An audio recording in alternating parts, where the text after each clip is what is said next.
Hello, hello. This is Irene with SaugaTalks. Hello, everyone. Thank you very much for tuning in. I'm sure you're aware that we're on LinkedIn, on X, we're on YouTube.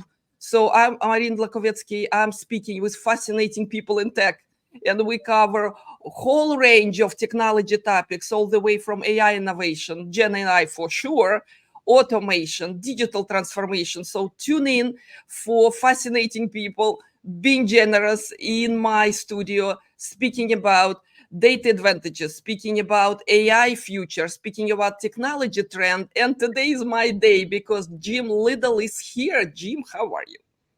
I'm very good, thank you. Thank you for having me on.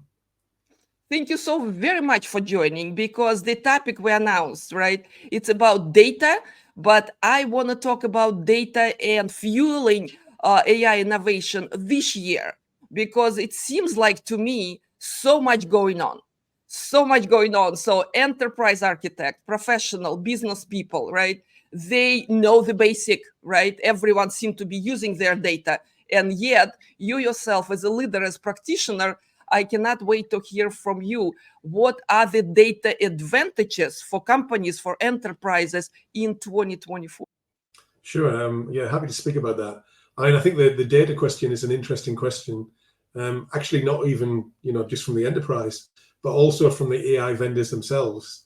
We've seen that as they look to train new models, that they're looking obviously to procure data sets. I think what we've seen over the last 12 months is that the provenance of data has become important for those AI foundational models. And a lot of the vendors now seem to be entering into, licensing deals with other vendors, like Reddit and, WordPress and others, to actually be able to prove the provenance of the data that goes into the foundational model. And that actually bleeds down into enterprise, because when companies use these foundational models, they want to have some guarantees around the provenance of the data, and to make sure that they're using, trusted data sets inside of those foundational models. So I think that actually is the first step. And the other thing that's been interesting, as we've seen some of the more license-friendly AI vendors, some of those now have started to even bundle the checkpoint training data along with the models. So to make it even easier for the enterprise to kind of know the provenance, and even to get the checkpoint data, so that they add their data into that. So I think that's the first interesting, thing I've seen in the last 12 months. Training data provenance has become very important. Training data procurement from those AI vendors has become a really hot topic. And I think from the enterprise point of view, what I see is that in general, I don't think the enterprise is as mature as probably a lot of people think in terms of their adoption of AI. I still think that they're feeling their way into that. Part of the challenge around that is just the rate of innovation in that space. The models are changing so quickly. New vendors are releasing new models so quickly.